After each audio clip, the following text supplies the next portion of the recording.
Welcome back, everybody.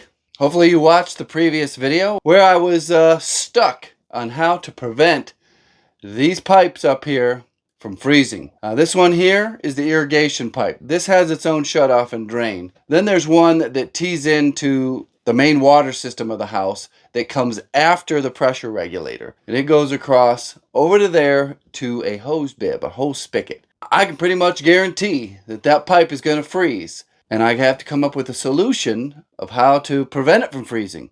I thought I could insulate it. After coming back and looking at it one more time, the solution is crystal clear, as I'm sure it is to you watching the last video. I bet you were even saying, how does this guy not see the simple solution to his problem? It's right there. What is wrong with this guy? Well, I've been in your shoes, and sometimes it just doesn't show itself until you walk away and come back and poof, there it is. So I'm going to take you step by step to my solution to prevent this piece of pipe from here.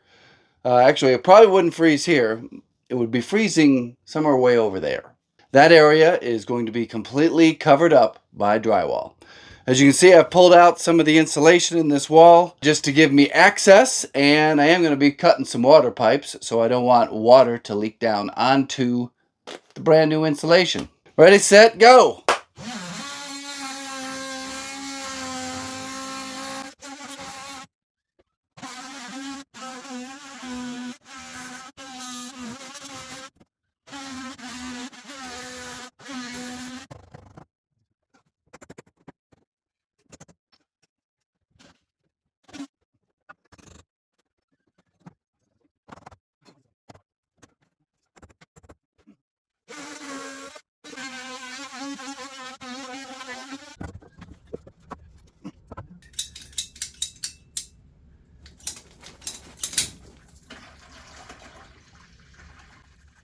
Just wanted to jump in real quick and let you know there is a super secret bonus video at the end of this water pipe video. So make sure you stay tuned for that.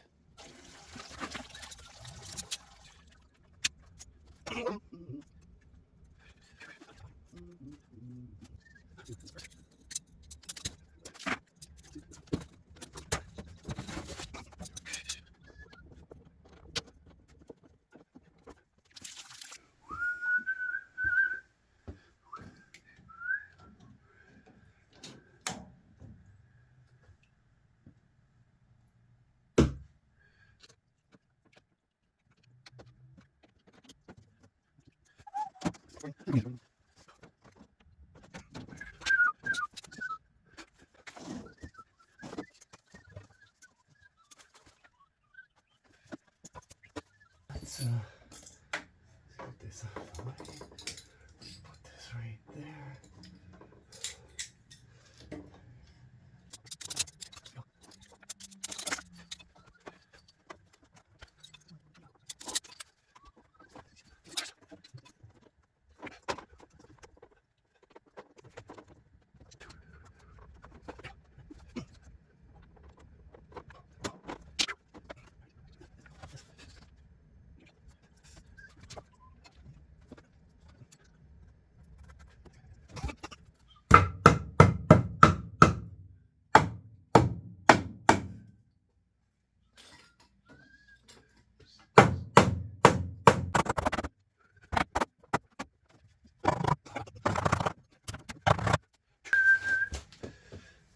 Let's see here. Sprinklers are off. Let's turn the house on.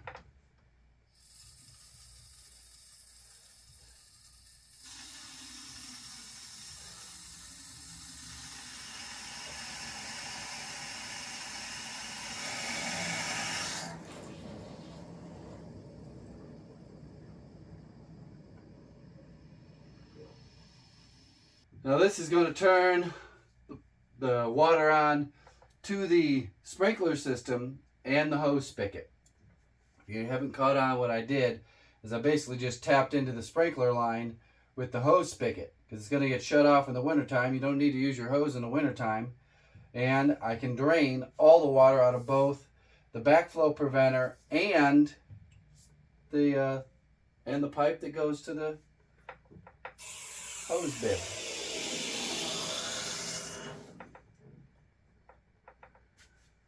Alrighty, That was not too bad.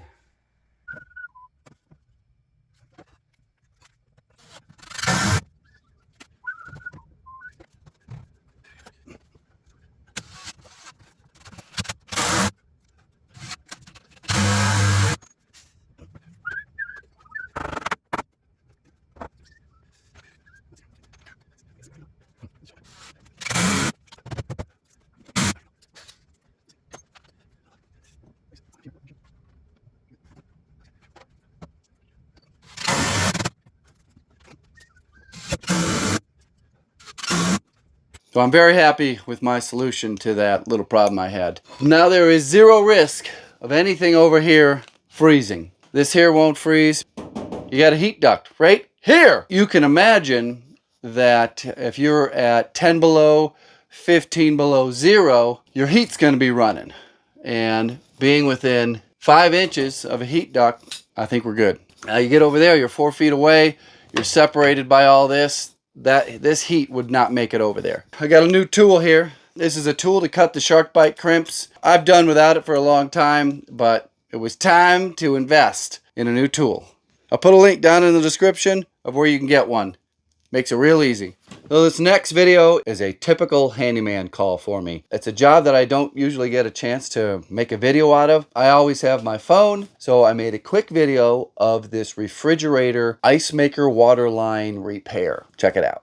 So this is what I'm working on. It is 4 p.m. on a Sunday evening. Their water supply, or the water in the refrigerator, isn't working. It's making a weird sound.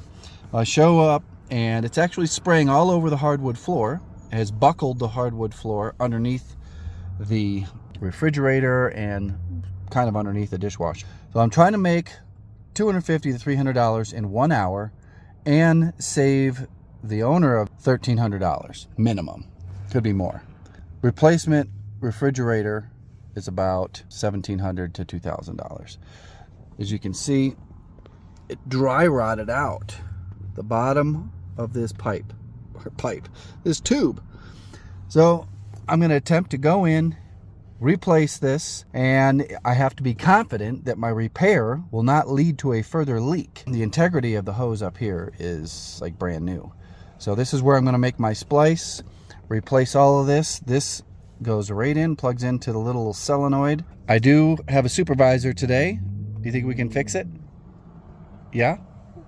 Okay, well let's go in and see if we can figure this out. Tell us what we got.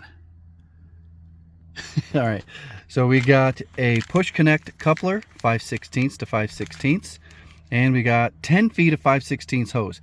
I thought this was much more expensive, but this was only $3 and change, and this was $6.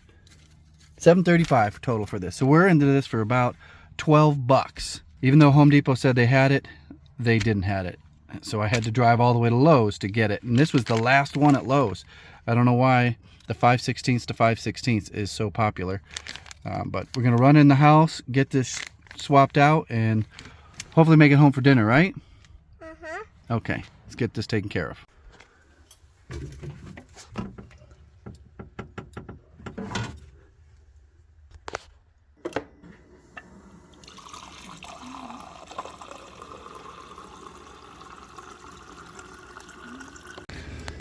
Okay, we're rolling. Okay, right there, the one that drops down that is clear color, that's the one I just replaced. Now, I do have some concerns about this other one. See? Let's see here. You can see it down there. It's discolored, and that's the one that cracked. It was also discolored. I think it's because this is a very hot area. But for now, it's okay. I could also replace that section. It gets a little bit more complicated because this one here, right here, goes way underneath the refrigerator. It's not real easy to replace without tipping the refrigerator back and getting it all the way underneath, way back in there. But everything's working good now. So that is a typical handyman repair for me. It doesn't always go according to plan. I always try to look up the part I'm after on Home Depot's website. They say they've got some, it's hit or miss. You can try to call up with the SKU number or their the item number, and get somebody that knows what you're talking about, have them physically go there and look, but oftentimes it's quicker just to drive there and look yourself. In this case, they didn't have it. I had to drive, 8 miles in the other direction. Was it 8 miles? Probably 5 to 8 miles to a Lowe's. It also said it had it in stock, and they only had one.